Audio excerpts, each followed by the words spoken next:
Hey guys, welcome to episode 5 of the Sam the Realtor podcast. Yes, that's right, episode 5. And in today's episode, I have on the show Jasper Ribbers from the well-known podcast Get Paid for Your Pad. Now, Jasper is a well-known Airbnb expert and Airbnb host. He has made a good living renting out his apartment in Amsterdam on the Airbnb platform. So much so that it has allowed him to travel the world and stay in many different countries. So I just thought it'd be a really great idea to have him come on the show, break down the Airbnb business model from a real estate investor's point of view. So those of you that have investment property in South Florida and always wondered, how does this Airbnb thing work? How do I make money from it? Well, Jasper breaks it all down for us step by step and shows us how you can make a good return on your investment. So I'm very happy to have him on the show. Hey guys, one more thing. If you want to catch the show notes, just go to the blog samtherealtor.net and you'll see all the resources and information that Jasper has provided on the interview. Another thing, I am on iTunes, Stitcher, and now Google Play Music, so you can catch my show on all 3 of those platforms. Make sure you subscribe to whichever platform that you use the most, and feel free to leave a comment. Let me know what you think about the show. I appreciate any feedback that you provide, so definitely do that, and I hope you guys enjoy the show. Welcome to a new episode of Sam the Realtor, where you'll learn about South Florida real estate and real estate beyond. Are you looking to buy or sell property in the South Florida area? Well, listen in as Sam interviews real estate industry professionals across the state of Florida and in the country to get the answers you want to know. And now for your host, Samuel Owosalu. I'm super excited to have Jasper Ribbers. Jasper has made a living hosting his properties on Airbnb. He's the author of a book called Get Paid for Your Pad, along with Husfa Kapadia. And they show you just how to do just that, get paid for your pad through Airbnb. He's also has a successful podcast, which I've been listening to for almost a year and a half now, called Get Paid for Your Pad. You can find it on iTunes and Stitcher, where he talks about all things Airbnb. And today he's going to talk about starting an Airbnb business and making it profitable. Jasper, thank you so much for coming on the show today. Yeah, you're welcome. Thanks for having me. So I'm down here in the South Florida area, and I wanted to have you on so you can tell us a little bit about Airbnb and how to get started with the Airbnb business. But first, let's dive into a little bit about how you got started with Airbnb. Yeah, absolutely. So I used to rent out my apartment in Amsterdam to long-term renters. I was living in the United States at the time, but I'm originally from Holland. So my apartment is in Amsterdam. And I wasn't very happy with that situation for 3 reasons. First of all, the return on my investment wasn't that great. It was somewhere around 4.5%. And I was worried that I wouldn't be able to get my renter out of my house if I wanted to move back in. And thirdly, I didn't like the fact that I could never stay in my own house when I was back in Amsterdam. And so I was really looking for a different solution, a different way to monetize my house under different conditions. And that's when I stumbled into Airbnb back in 2012. And I figured that Airbnb would solve all these 3 issues that I had. I figured it'd be more profitable. I could control my calendar, so I could decide when guests would be staying at my house and when I'd be staying at my house. And obviously, I figured if someone's visiting, they'll probably leave after their stay, right? Yeah. So it seemed like a perfect solution, and it turned out to be a perfect solution, really, because it's I'm doing it 4 years almost now, and it's been absolutely fantastic. Nice, that's awesome. So you've been doing it for 4 years now. What do you find are the best properties that work for Airbnb? Because here in South Florida, we have like a lot of luxury high-rise condos by the beach. We have beach houses, we have multifamily properties, resort hotels, things like that. What do you find in your 4 years is the best property type that works with Airbnb? Well, that's a good question. I think a lot of different properties could work on Airbnb because I think the Airbnb audience, the people that use Airbnb, it's quite a there's different reasons why people use Airbnb. So in the beginning, I always thought it's tourists, and so you can think of the tourist areas as being great places to start an Airbnb, and also I'm not sure exactly what the perfect Airbnb house is or if it exists, but definitely the location is very important, right? So it's the centers of the big cities. It's places where people go for a holiday. But as I've done over like 95 podcasts now, so I've interviewed a lot of other Airbnb hosts, and I've noticed that it's not just the tourists that are on Airbnb. It's also people who use Airbnb for business. It's people who, for example, visit family, and there's no room for them to stay with their family, so they're looking for a different place to stay. So I don't think there's a typical place or location that's perfect for Airbnb. I think that anywhere where there exists hotels, there's demand for accommodation, and Airbnb is technically it's a accommodations platform, right? It's people can find accommodation on the platform, and so where there's a need for people to stay, there's essentially a need for Airbnb. Right. Wow, that's a good way of looking at it. I never thought about it that way. That's true. So when you're acquiring property, do you renovate it or outfit the property specific for Airbnb, or do you get it Airbnb ready?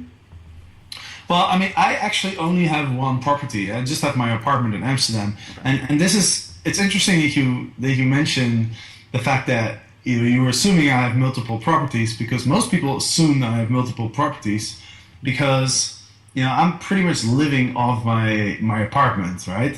It generates a full-time income, and that's kind of mind-blowing that you can generate a full-time income with just one apartment, and it's not a large.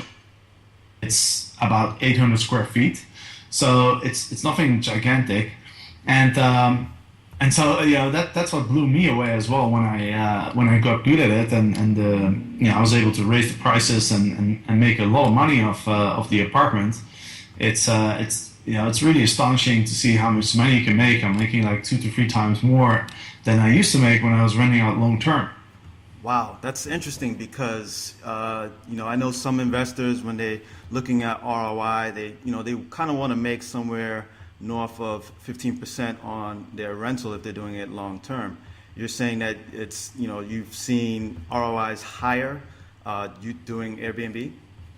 Well, it depends on if you finance it yourself or if you get a mortgage, right? Okay. Like if you buy a mortgage, if you buy a house and you finance partly with a mortgage, then you get leverage and you get really high returns on investments. But if you finance the house completely yourself, I mean, what I've seen, you're mentioning like 10 to 15% for long-term rentals. I think that's really high. Personally, I've been looking at different places to invest recently because things are getting a little hot in Amsterdam with Airbnb. But I mean, for Airbnb, I see like 10 to 15% as a very doable and realistic expectation of your return on investment. I'd say for long term, from what I've seen, you're looking more at like sort of a 5 to 8% return, at least in the places that I've looked at. Okay. So you're saying you're seeing like 10 to 15 for long-term rentals? Yeah, down here in South Florida, the rental market is very, very hot, and we do have a lot of investors that are seeing those kind of returns. Okay. Yeah. That's great. I mean, if you can make like 10, 15% with long-term rentals, then yeah, maybe you can make like 20, 25 of Airbnb. Yes, definitely, because Miami is, South Florida is one of those places, we do have a lot of people coming down here, one because of the location, the weather. You have a lot of people from up north that want to escape the cold, so they come down here. And then we have a lot of people from Europe, South America that like to vacation here. So we do have an influx of tourists and people that come down here short term and long term as well. That's great. Yeah. So do you find with your Airbnb listing that having it furnished makes a difference in the bookings, or what do you find as far as the type of furniture?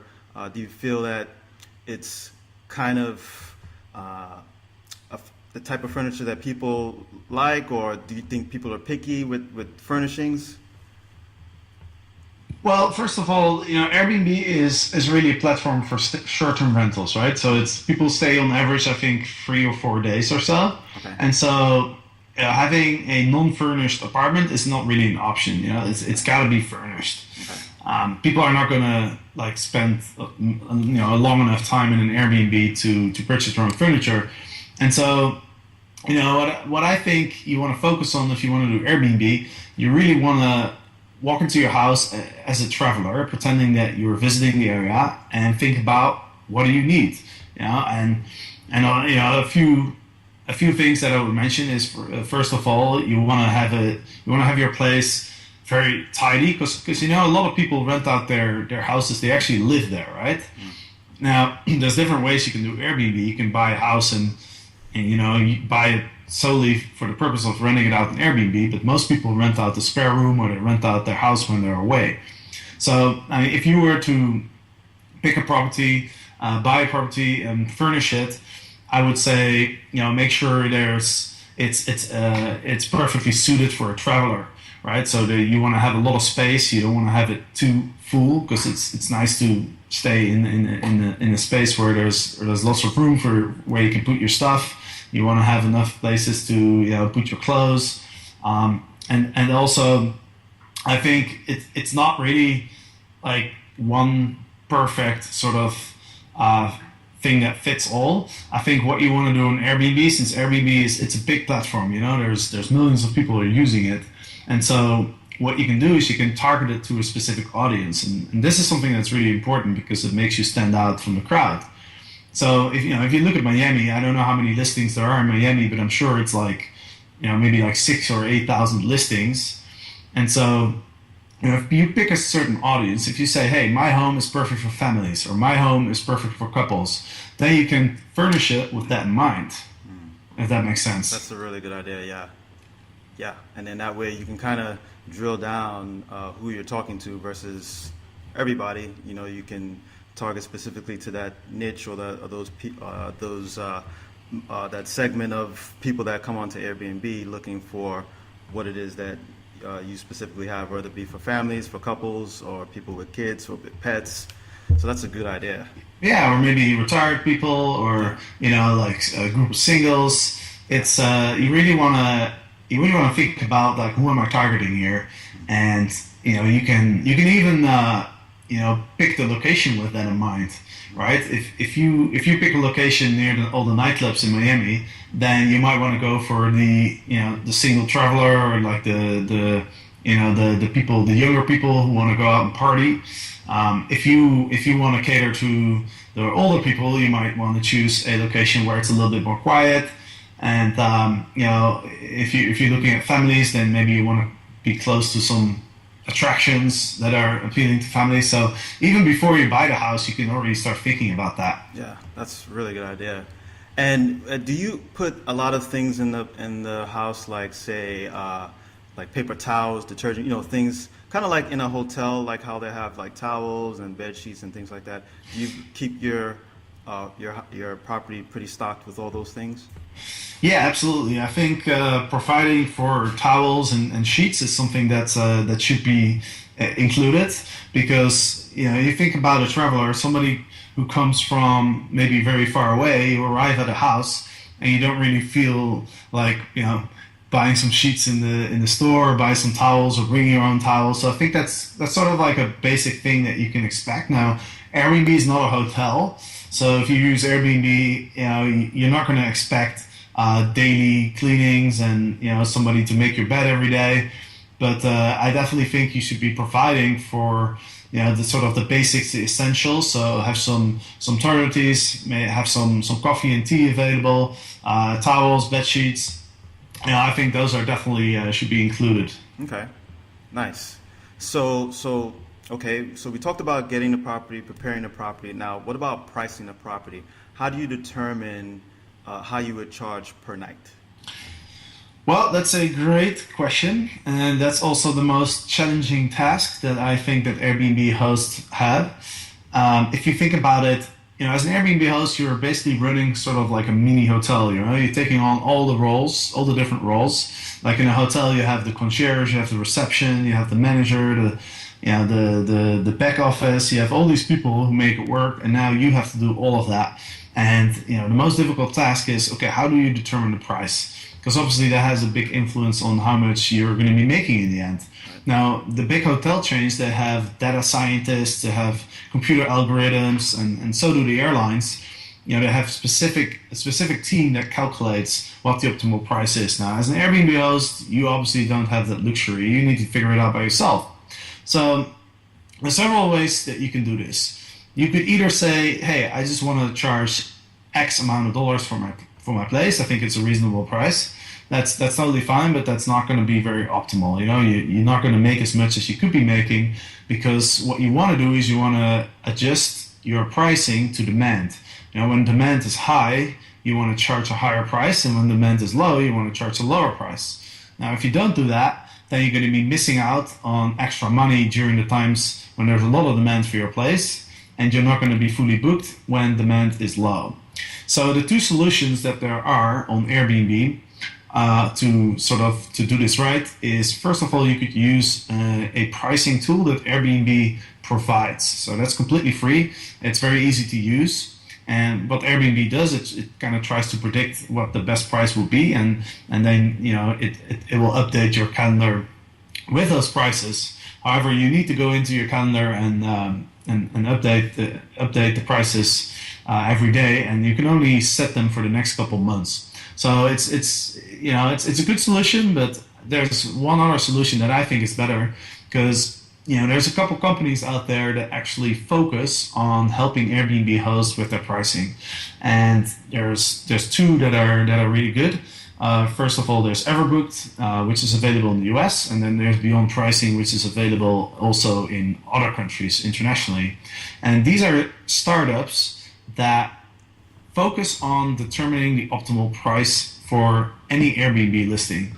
So they look at flight data, they look at all sorts of other factors like the hotel bookings in your area, they look at other Airbnb listings, they look at local events, and they literally have a team that uses computer algorithms to calculate what your best price is. And they update your calendar automatically. They connect to your Airbnb listing, so it's really perfect. Your calendar gets updated every single day, and you don't have to look at it. That's awesome. I think pricing is what people may struggle with, because some people may not know how to price. Say if they have a condo and they have 2-bedroom and they're just renting out one room. How do you list that versus pricing the whole condo? Or maybe you have a mansion by the beach that has 8 rooms and they all have individual bathrooms. How do you price each room versus pricing the whole mansion? So I think that pricing, like you said, people have to really understand what the demand is, and then price accordingly based on the tools that Airbnb gives you and all the other available resources that are available online. Yeah, absolutely. I mean, it'd be a daunting task to calculate that stuff yourself. Yeah, I would think so. And then you have we mentioned this before the show about sales and occupancy taxes. Do you find this is starting to become a common thing, because we see that the hotel industry is, they have a little bit of resistance towards people that do Airbnb hosts, because they feel that taxes aren't being collected. But there are some states that are being proactive in collecting the sales tax, or having Airbnb collect the sales tax on the listing. Are there other taxes that you know of that people would have to take care of on their own, or taxes that may not be collected by Airbnb? Well, it depends on the situation. It depends on the country. So it's hard to give comments on this in general. But definitely, what you want to look into is if you have to pay income taxes, right? I know that in the US you definitely have to. In the IRS, I think the Airbnb actually sends it's what's called a 1099 form, if I'm correct, to Airbnb. So that's something that you definitely want to look into. But as far as the tourist tax, some places they collect it automatically, like in Amsterdam. The Airbnb collects the tourist tax on behalf of the host and sends it straight to the local authority. So as a host, you don't even see it. and I'm pretty sure there's other places that do the same. But other than that, there's obviously there's normal property taxes for anyone who buys a house, right? So those you have to keep in mind as well. But other than that, I don't think there's any like specific taxes for Airbnb at play. Okay, cool. So, so now we talked about pricing. So now let's get into a little bit about marketing. And you did mention about kind of niching down who you're targeting. What kinds of things? Now you mentioned like niching down and targeting specific people. So, what are other things that you can do to have your listing stand out, or to at least get more bookings? Well, when you think of marketing, there's two ways to think about it. There's obviously the on-platform marketing, so to speak, which is basically getting as much demand out of the Airbnb platform as possible. And secondly, there's the option to market outside of Airbnb, right? Because you could list on other platforms, you could create your own website. There's obviously the possibilities are endless, but my expertise is mainly on how to get the most out of the Airbnb platform. And the way that you do that is you really got to start with asking yourself two questions. First of all, what's your property best assets? As with any business, you want to ask yourself, why should people buy from me, right? As opposed to other people. And so figuring out why people would stay at your place is something that any host should start with. And then the second question is, who you want to target, who's your audience. Now, once you have those two things figured out, that's when you can start building your listing. And as far as the marketing on Airbnb, there's lots of factors that that are involved there. But the main factor is, how do you get high in the search ranks? If let's say somebody searches in Miami, there's going to be like thousands of listings pop up. And if you're not on the first couple pages, then it's very unlikely that people will find your house, right? And so Airbnb uses a search algorithm, kind of like similar to what Google does, that uses all these different factors to determine what to show to what user, because it's also personalized. So if you're searching on Airbnb, you might see something different than when I'm searching on Airbnb. But in general, the most important things is whatever is part of the search snippet that Airbnb shows when somebody searches for a place in Airbnb. So what do you see in that snippet? You see the first picture of your listing. So that first one is very, very important. It has to be very appealing and preferably has to showcase like the best aspect of your listing. And then there's the title, and then there's also the amount of reviews and the amount of stars that people have given your listing, previous guest that you had at your place. So those are the most important things. So if you create a listing, if you're new to Airbnb, I'd say really focus on getting that first picture right and come up with a good title, appealing title. And then when you get started, you just want to get as much momentum as possible. Airbnb provides a sort of a window of opportunity for new Airbnb hosts where they kind of like artificially pump the position of your listing in the search results. And so this is to help people get some momentum, because when you're just starting out, you're obviously fighting against some people who've been doing it for a long time, and they have a reputation on the platform, so they have an advantage over you.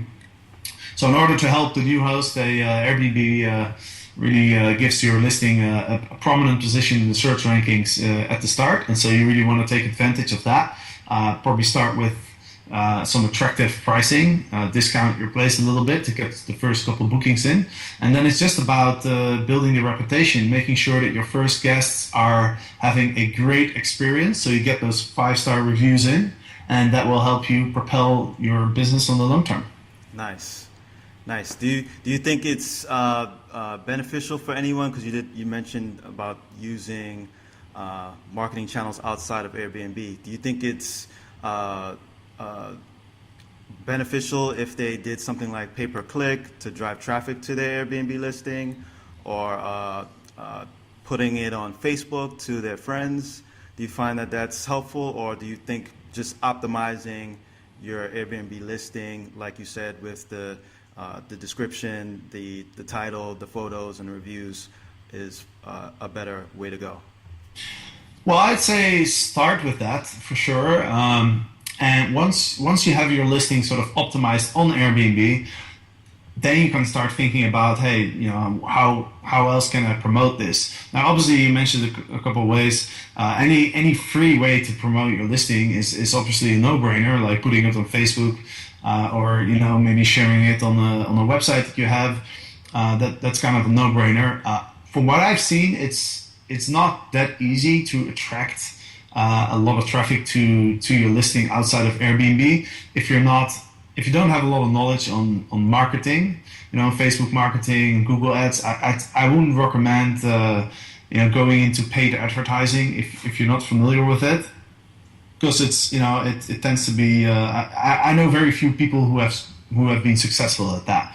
So I would say definitely focus on just getting your Airbnb listing right. And when I look at listings, like I review a lot of listings for my clients, and even the most seasoned Airbnb hosts, there's almost always a few things that people can improve on. So I'd say definitely focus on your listing, focus on doing everything right. And I always say it's better to be a king in a small pool than to be a nobody in a large pool, right? So I wouldn't recommend people to start out on like 2, 3, 4, 5 different platforms, because that will prevent you from building a strong reputation on one particular platform. And so there's one situation and that's different. Like if you're in a very remote area and there simply is not enough demand on Airbnb, then you should definitely branch out to other platforms. But my recommendation would be to first try Airbnb, see how much demand there is, and focus on creating that perfect listing. And then after a few months, you can sort of review and say, okay, am I getting enough bookings? Is my occupancy high enough? If not, you can then sort of take your Airbnb listing and just copy it and put it on one of the other platforms. And there's lots of options out there. There's HomeAway, there's Window, there's VRBO, there's 9Flats, there's Flipkey, and maybe there's even some local websites as well. So to summarize, I'd say start with Airbnb, get that right, and then potentially think about other platforms. Awesome. So let's move into managing the property. Now, I'm always in awe how you're able to manage your Airbnb listing remotely, and that's something that people want to know. If I'm, say, living out of state, or I'm in another country and I have a property in another country, how do I go about managing it and getting the turnover so that the next Airbnb person can come in? Yeah, I mean, it's totally possible. There's lots of people who do it. I'd say, obviously the one thing that you need if you're remote hosting is you need to have somebody on the ground. Now, the big question is, how do you find somebody to manage your property? And I always say, well, you want to have somebody who you can trust, and it's very important that person is very, very reliable, right? I mean, if there's an issue with the guest, if they have a problem or whatsoever, somebody needs to be available. And so I always recommend people to make put in a lot of effort to finding the right person. Now, if you cannot find somebody who has the flexibility and who has the time to do this for you, then what you can do is you can hire a local property manager. You can hire a short-term stay manager. Now, I'm sure there's plenty of people, plenty of businesses in Miami, yes. People who manage properties. Yeah. I'd say from what I've heard, it's a bit mixed, the experiences that I've heard from people. I think if you can find somebody in your group of friends or your family that can do it for you, that's probably a preferred option.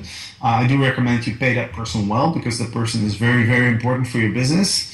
If you use a property management company, there's a few issues that I've heard from other hosts. First of all, it's a professional, it's a company, right? And so one of the reasons that people use Airbnb is they want to kind of like get that local feel. They want to get to know a local and get the recommendations, etc. And then if you're listing if some company is managing it for you, it kind of loses that personal touch. And the second thing is, you're kind of dependent on that company to do a good job for you, right? And also they tend to charge quite high fees. So yeah, it's definitely an option. And I'm not saying that all property management companies do a bad job, but I would definitely encourage people to do their due diligence and get some references, etc., before they get involved with a company. Yeah, and the thing with Airbnb, it's a hospitality type of industry, so people kind of want to kind of feel like they're on vacation, or they want to feel they don't want that corporate type structure when they're coming into an Airbnb property. They kind of want more personalized service. So I know it may be a little bit hard to get that with certain property management companies.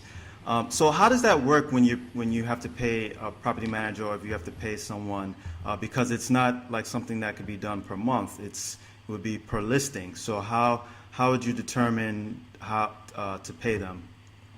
Well, there's several models that are out there. The most common one is that the property management company takes a certain percentage of the revenue of your listing. Okay. Typically, that would be somewhere between 15 and 30%, okay. Kind of depending on what they will do for you exactly. Yeah, I mean, you're definitely right on the what you said about the personal touches. I mean, this is why people prefer to stay at an Airbnb versus a hotel, right? They want that personal experience. But the other model that some companies use is they charge like a fixed amount per turnover. So that would typically include the check-in. It would include the key exchange and a cleaning, for example. Yeah, nice. So, do you when you have someone that's interested in your listing, and how do you determine? Do you require that they have reviews, or at least as far as vetting them to make sure that they're not going to tear the place up and destroy it? How do you go about vetting the guests that are inquiring about your listing? So the way that I do it, I actually have the functionality which is called Instant Book.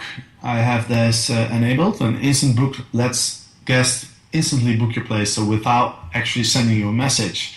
And this is something that really improves the user experience on Airbnb. If you can just book a place and you don't have to send a message and wait for a response, etc. But I do only allow people with at least one positive review to book my place instantly. If they don't have a positive review, they'll have to send me a message first, and then I'll sort of just review them on a case-by-case basis. Things that I'll look at is, how long has this person been on Airbnb? I want to read the profile, see what the person says on their profile, and I'll also look at the composition of the group. Like the biggest liability for me running an Airbnb is that the neighbors will get upset if there's disturbances, and that puts my whole Airbnb business in jeopardy, because local authorities could close it down if there's a lot of issues. And so I would keep in mind the composition of the group. If there's, for example, let's say there's a group of 4 19-year-old dudes from London who want to come over from Friday to Sunday, then I have pretty good understanding of what they will be looking to do in Amsterdam. Yeah. Amsterdam has as you probably know, Amsterdam is a city where you can get a little crazy. Yeah. Which is totally cool. Just a little.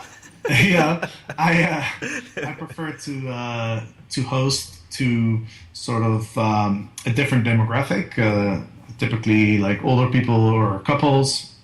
And so that's also how I frame my listing. It's my title is like perfect for couples. So you want to really review it on a case-by-case basis. But however, what I will say is, from my experience, I do tend to give people the benefit of the doubt, because I just haven't had any issues so far, even with younger people. I think that people who use Airbnb, people who know about Airbnb, it tends to be a pretty well-behaved, well-educated, and well-traveled crowd.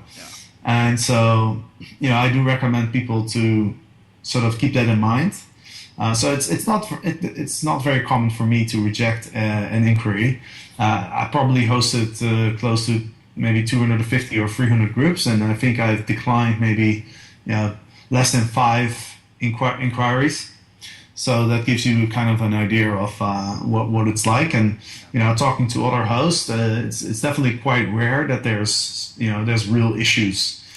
So I definitely encourage people to give guests the benefit of the doubt. Yeah, I think guests do behave because you have to go through a lot of verification on Airbnb. You have to, I know they do some level of background check, and people do put reviews up. So if you plan on using Airbnb in the future, you don't want to do anything to screw up and get bad reviews from a hostess. So I think, like you said, people, it is a different type of crowd that comes on Airbnb. Obviously, I think, people that intend to use the platform in the future, they're not going to do anything to jeopardize, their good standing on their profile, and would prevent them from getting future bookings in other places. So I agree with you on that one.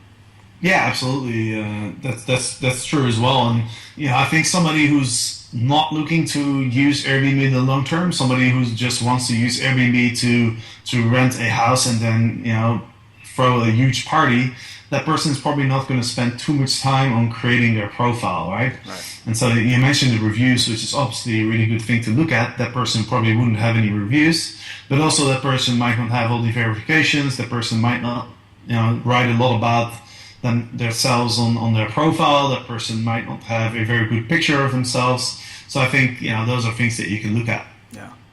And I wanted to ask you too, is it good because because you're in the hospitality business, do you do any extras, or do you think it's a good idea to have extras? Say like if you're in a place like Miami, to maybe include maybe tour guides. We have a lot of shows that come here. We have a lot of DJs that come and have performances and concerts here. Do you think it's good to have like kind of like value added services or value added perks like tours, or maybe showing them around town, things like that? Have you ever known people to do that with their Airbnb listings? Yeah, absolutely. I mean, if you have the time, I totally encourage people to offer whatever services you can offer, because you're the first point of contact for the visitor, right? So you're in a great position to market other services to your guests. And actually, Airbnb is running a pilot right now. I don't know if it's available in Miami. I do know it's available in San Francisco. But what they're doing, it's called City Hosts, and it basically allows hosts to offer different types of services to Airbnb guests, and not just the Airbnb guests in your own house, but also the Airbnb guests that are staying in your neighborhood. So, for example, if you're hosting in Miami, you could throw a nightclub visit to see some DJ or something, and then other Airbnb guests that are staying in your area could also sign up for that. Nice, cool. So we're almost about getting ready to wrap up, but I just wanted to know something for the investors that are on the fence, that are looking at Airbnb as a business model, but also looking at long-term renting as a model too. How would you tell them, in terms of choosing one versus the other? Well, it's okay. Here's the things that I would think about. Right, obviously, long-term rentals. They require less investment of time. It's less hassle, right? Somebody signs up for like a year or so, you don't really have to do much. However, in my experience, it's less profitable. And then there's the other things that I mentioned. Like the question is that person ever going to leave? I don't know the rules in the US, but in Holland, if somebody's living in your house for more than 6 months, even if the contract ends, it's very, very hard to get that person out of the house if the person doesn't want to leave. Wow. Now you're going to have to go to court, and then even the judges are not very likely to rule in your favor, because they just don't like to throw people on the street. And the other thing, as I mentioned, is, do you want to stay in the property yourself every now and then, right? I'm looking at some properties right now myself in Panama here, and if I were to buy a property here, I probably want to stay in it myself every year for at least a few weeks or maybe even a few months. Now, if you have long-term renters in the property, then obviously that's not possible. So, from my perspective, I would definitely. I'm not really considering long-term rentals, but it depends on the situation. If you just want to buy something, you don't want to really invest a lot of time in managing it. You just want to have a steady income stream coming in. Then long-term renting could be an option. Nice, awesome. Any tools or websites you could recommend for someone that's getting into the Airbnb business? Yeah, well, absolutely. I mean, I have a blog with lots of information, which is getpaidforyourpad.com. There's lots of free information on there, so definitely encourage people to take a look if they're interested in Airbnb hosting. And of course, there's the podcast as well. This is I've almost done 100 episodes, so there's a lot of free information out there. I also have a book on Airbnb hosting, which has been doing really well. I've actually recently updated it. It's on Amazon. If you search for Airbnb on Amazon, you'll find my book on the top, fortunately. But not just my book. There's tons of books that have been written on Airbnb. So there's also some other websites that provide information. So I think there's definitely enough resources out there for people to get information. And I definitely encourage people to do some research and learn about Airbnb before you get into it. Because as I mentioned before, Airbnb kind of provides you with a window of opportunity in the beginning, and so you really want to take advantage of that window. So I'll definitely encourage people to educate themselves before they get into it. Cool. And what I'll do is I'll have all of your website and information on the podcast show notes and on my blog, so that people can go out and check out your blog and your podcast. I definitely recommend that as well. So I'll make sure to have that on the show notes for everyone to go visit and check you out. Awesome. Appreciate it. So tell me, last question, what city did you have the best Airbnb experience and what made it so special? Wow, that's a good question. I've had a lot of really great Airbnb experiences. But in generally, what makes an Airbnb experience really great is, obviously it's the location and the unit itself, but even more, it's the attitude of the host. I think the host can really make the difference between an amazing, outstanding stay and a satisfying stay, like a good stay. And so I've had lots of great experiences. I couldn't say which one was the best, but I've met some really amazing hosts who've taken a lot of effort to show me around, to provide me with the best information about local places. And that's really what Airbnb is about. I think you're opening up a home to a stranger, and you're helping to optimize the experience that stranger has in your area or in your city. And that's what I recommend that people focus on. Yeah, that's awesome, and that's a great tip too. Jasper, thank you so much for sharing your knowledge on Airbnb. I mean, you dropped a lot of knowledge bombs on us today, and I'm so grateful that you were able to come on the show. I want to invite you back sometime in the future, when you have time, definitely. Yeah, man, I'm always welcome to come back, and thank you for the opportunity. Cool, thanks a lot. Thanks again, Jasper. Okay. If you loved this episode, be sure to head over to samtherealtor.net and follow Sam on social media as he gives you a bird's eye view of South Florida living. It would be amazing if you could leave us a rating and review on iTunes. Thanks for listening, and make sure you hit the subscribe button so you can stay up to date on all future episodes.